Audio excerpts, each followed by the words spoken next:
It's Linda, your coach, and I wanted to talk to you about how to do Power of Threes electronically through Evernote. Um, I have seen people do it through Google Docs before, but I find that very hard to use on a cell phone. Not Google Docs, but the spreadsheets in particular. And I have learned that I like to add photos to a lot of my things, and Evernote makes that very easy to do. You can add photos, you can add documents, you can add PDF files in, and it's very easy and accessible on your cell phone, and you can move, drag, and drop things on your cell phone just as easy as you can on your computer, and it syncs back and forth between the two. So that's why I like using this system. To start, I need to explain how Evernote works. I will try to do this as briefly as possible. I've actually recorded this 2 or 3 times and I keep running very long, so I'm going to try and make this super brief. If you have questions, please just message me and I am more than happy to go through this with you. But the way Evernote works, you have notes. So this is a note that I've created. It's called 10/20/14, and inside the note I have a bunch of text. You can add photos and documents, like I said before. This is one note. The note happens to be in a notebook called Weekly Power of Threes over here on the left. And this notebook happens to be inside a stack called Power of Three. So if you think of iTunes, a stack is like a playlist. So this would be, say, like 1980s. And these are albums. Let's say this is Guns N' Roses.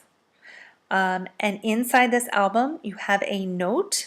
Here's the part of the note, and here's the actual content. And this would be like a song, November Rain. So you have stacks, which are playlists, notebooks, which are albums, and notes themselves, which are songs. Hopefully that makes life a little less confusing for you on the organization. So to start, I want to show you how I use Evernote. I'm going to show you how to create a new note real quick. I like to use it to keep track of all my customers that I'm actually working with, not necessarily ones I'm emailing. I have a separate system I use for that, where I put every single customer in and send emails to. This is not what that is for. This is just for keeping track of who I'm talking to, who's in my challenge groups, where my coaches are, what's going on in their lives, those kinds of things. This is the connection. The other one is more letting them know their sales and seeing when they order things. Totally different system.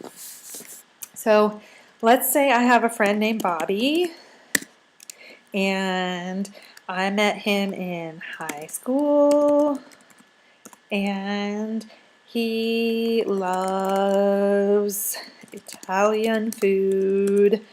Recently traveled to, if I could spell, life would be good, to Spain. Oh my goodness. And because he loves his Italian food and he traveled to Spain recently, he weighs over 300 pounds. But he's heard about this new program called P90 and he's interested in it. So you can see real quickly how I have a friend's name and I have a description. If I had more information on him, like a phone number, I'd put it in. If I have a Facebook URL, I'd put it in. You know, you just kind of put what you know about the person in. If I had a photo of Bobby, say we're Facebook friends, I go and, you know, download one of his photos and I'll drag and drop it in here so that way when I'm looking at this list of people, I don't just see Bobby and go, who's that? I see a picture and I know who that is and who I'm working with. So this person, I've created this note. Right now it's in a folder called Weekly Power of Threes. But let's say I am messaging Bobby back and forth. I drop him into the messaging category. See how easy and simple it is to move from one category to the next in Evernote. And it's fluid, it moves as you move, which is perfect. So Bobby, I'm currently messaging now. So he's in that category. Now let me show you an example of what a note would look like. See, a name, a description, photo, so you know who this person is. And then dates, every time you talk to her. It doesn't have to be every single time, but anytime you have a pivotal moment, like I invited her to a cleaning group, totally not interested. You know, I've talked to her back and forth. I sent her an invite to add me as a coach. Apparently she hasn't because I'm not her coach yet. We went and did a run together. We did an electric run together. Great. I invited her to a couple things, and now she's actually maybe interested in a group. So it's strange how people will progress, and you can look. This is 8 months of talking. She still hasn't added me as a coach yet, but we are friends. And she just hasn't been ready for the group situation yet, and maybe she will be one day, and maybe she won't. But I keep her as a friend, and I message anytime I do something important so that I know what I've done. So that's what inside one of my customer notes would look like. But let's go back to Bobby. We've been messaging him, and I invite him to something, so I put him in as a follow-up. He's no longer in messaging. He's totally disappeared. You have to go over here to the left where it says follow-up. He's now in this group. Awesome. And you know who you need to follow up with, and you know who you've recently spoken to, because look, 4 minutes ago I talked to Bobby. And the view options on this, it goes by a date last edited. So I talked to him most recently, and then some of these others, let's see. Yeah, date updated, newest first. If you scroll to the bottom, these are people I haven't talked to in a while, or haven't followed up with in a while, but are waiting for me to follow up with them. So usually when I'm working, unless it's someone who's top of my mind, I know I need to follow up with soon, I will scroll to this bottom here and work on a couple of these, or 3 or 4 or 5 of these, and I'm trying to catch up, obviously, you know, until we get up towards the top. And you're adding people daily, and your list will continue to grow if you don't continue to follow up. So Bobby has followed up. He's bought a challenge pack. We move him down in here. Up at the top, I have my clients and challengers and graduates. I put him in the challenge group. So he's now in my Bring It challenge group. These are people I will follow up with weekly. Each of my challengers, I make sure that I have a picture for sure with the challenger, because you will forget who they are, especially if you start getting a bunch of people whose names are similar, or they come from similar areas of the country or have similar stories. Put a picture with the name so that you don't forget who they are. Put their information in, their Facebook, their URLs. I even add things like, what is her why? What program is she doing? She prefers small groups. Positive changes she's seen lately, things she's proud of. You know, you can add so much in here and get so much information on a person. Don't put too much in, but the important things, put them in so you remember, so you don't forget. You know, you don't want to forget important things on your customers. So when Bobby finishes a challenge, let's say he is not interested in doing another one, he's going to go back here to the list. I've made a list called the list. You can call it contact list. You can call it whatever you want. This is my contact list. You can make a warm and a cold list, but I've learned that since Evernote sorts it for you, you know what's warm because it's near the top. And you know what's cold because if you scroll down here, these people I've not talked to since January and February. So you know who you've been working with and who you haven't. And if your warm market, you're going circle, circle, circle with the same people, scroll down some more. Get some new people. Start working with them. You know, scroll down until you see someone and go, oh, this person would be perfect for the challenge I'm doing. Start talking to them. So that's how that works, dragging and dropping people from group to group to group. Once you've created someone, you don't get rid of them. You just, they're either a challenger or a coach. You're messaging or following up with them, or they are on your list. Period. Simple. So that's how I move people back and forth. Here's how I use the power of threes in that whole system. I actually do keep a paper pencil chart grid like seen in the other video, and then I also keep this Evernote. So I typically do not do this, but it is an option. If you want to keep everything electronically, do it. I just happen to do kind of a hybrid personally. So you would create a notebook called Weekly Power of Threes. Every week you have a new week that you create a new note. So for next week, the note would be 10/27/14, right? 1 week later. So this is this week, this is next week. And they'll just keep going and going and going. And you can go back as far as you want to know what you've done the week before. Every time you friend request somebody, you put them here. Monday, here's my 3. Anytime you message someone, you put them here. Invites here and follow-ups here. Now keep in mind, friend requests, you want to take 3 new people and friend request them a day. And that can include meeting people at grocery stores. It can include, your mom giving you a referral because a friend of a friend has heard that what you're doing. It doesn't matter. It's adding someone new to your network. 3 people a day. Messages.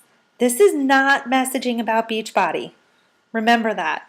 This is picking 3 people from your list over here, or 3 people off your Facebook page friend list that you haven't talked to in a while, or that you talked to a couple weeks ago but you haven't talked to since then, or someone that you notice on your news feed is having a tough time, or someone on your news feed that you haven't, that you see something they've posted and it sparks an interest in you. These are people you want to do something positive for. You want to pay it forward. You want to be a bright light in this world. That is the whole point in coaching. So you are going to do 3 random positive things for people every day. 3. And they go in your messaging category. It has nothing to do with Beachbody. You are going to find 3 people. You're going to do 3 positive things, and you are going to put their names here. And it can be as simple as, hey, how are you doing today? Your kid's getting really big. Haven't heard from you in a while. It can be a follow-up like that.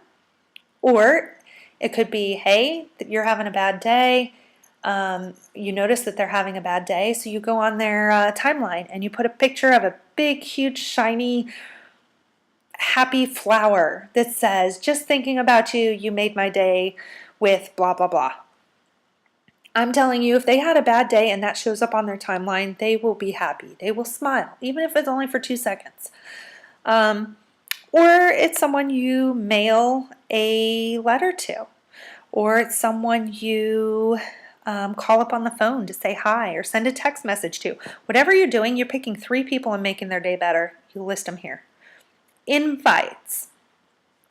3 people you invite to something fitness, health, or Beachbody related. And you need to make 3 a day. And it does not have to be to a challenge group. It can be to a Super Saturday. It can be to an opportunity event. It can be, hey, I'm going to go work out at the gym today. Not that you work out at the gym a whole lot, but say you want a break. It's your off day and you're going to go try out a new fitness class at the gym, and you invite someone to go with you. That counts as an invite. It's fitness and health related. Invites. You're inviting 3 people a day.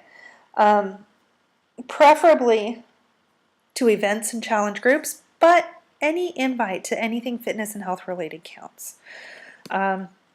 You write those 3 names down. Now you also have follow-ups. These are people you've told that you would follow up with. It may be from previous conversations. It may be, maybe last week Sherry said, hey, call me on Monday. Boom, she goes here, follow-ups on Monday, Sherry. Now here's how the power of 3 works though. Friend requests, it's 3 out into the universe. Don't worry about it, don't follow up. Messages, same thing. Don't worry about it, don't follow up. If these people respond and start engaging, then you put them on a follow-up list. Otherwise, it's just putting positive energy out into the universe, and that's that.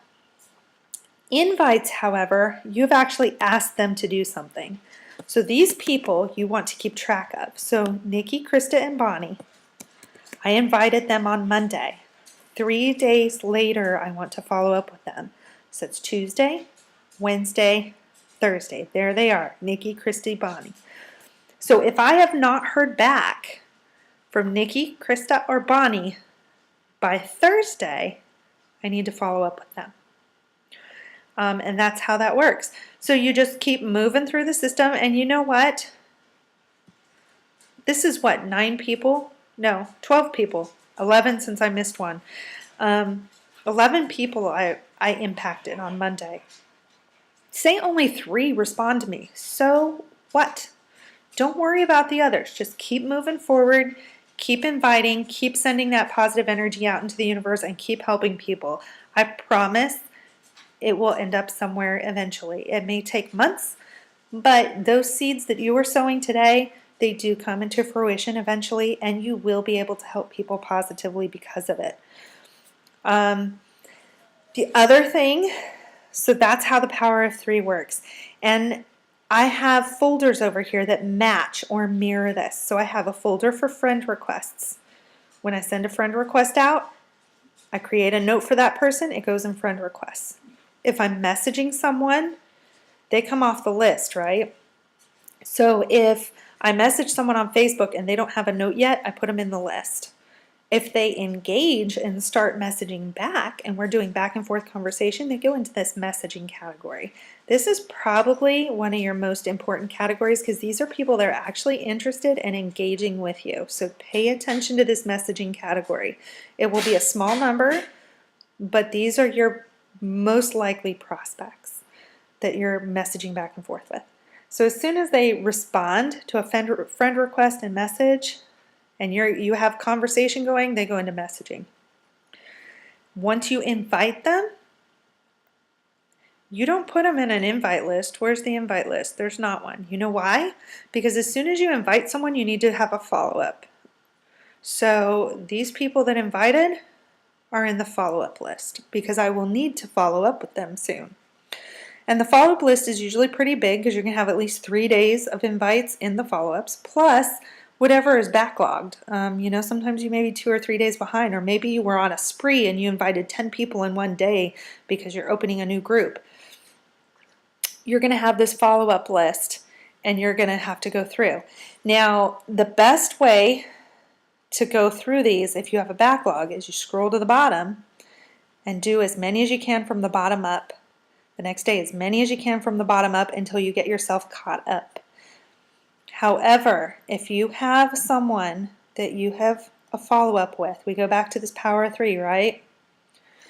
And you have Sherry, Sandra, and Robert, and I need to follow up with them on Thursday. Because I invited them, I need to, mandatory, follow up with them 3 days later. So let's go find Krista. You go up, you search for Krista. There she is. I need to follow up with her. What am I going to do so that she doesn't fall through the cracks over here? Because I have a scheduled date that I need to follow up with this person. I go up here, I hit this, reminder added. I click on here, I choose a time. Let's say I have actually messaged Krista and she says, you need to follow up with me. I'm available 7 p.m. on Friday. 7 p.m. on Friday. And that's it. See, it's glowing blue. If I go up to my reminders, there it is, Krista M. And this is the absolute most wonderful thing about Evernote. Once you create that reminder, it gives you an automatic email. So for example, I was messing around with Meg and doing some training the other day. And so I created a testing with Meg. a file and I gave it a reminder. Evernote remembered that. I forgot to delete the file. It was still there.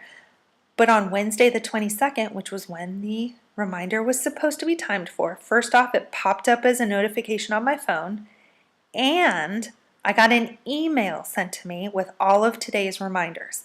So on Wednesday the 22nd, I needed to follow up with Sherry and Meg. And that's how they don't fall through the cracks. You don't delete this email until you've done those follow-ups, and there's no way you're going to forget somebody. And you don't want to forget somebody. You don't want to miss somebody because you forgot. You want to be there for people. So it's very important. That's how that works. That's how you get your reminders. Make sure your folders are patterned after the power of 3. You have your 3 friend requests, 3 messages, which actually comes from the contact list. People actually engage in messaging. Your invites, which go into your follow-ups, and your follow-up list. And if you want to track your power of 3s here, here's how you do it. Simple. I know that's a lot of information, and if you are not familiar with Evernote, that probably was a significant amount of information all at once. So please watch it through several times. Message me if you have questions, and if this is too much all at once and I have totally confused everybody, please let me know. I will do 2 separate videos. I will do one on how to work Evernote and another one on how to do Power of 3s. However, I do like the combined version because it shows you how you can move back and forth between both. I think that's it. That should be pretty much everything. Any questions, let me know, and otherwise have a wonderful day.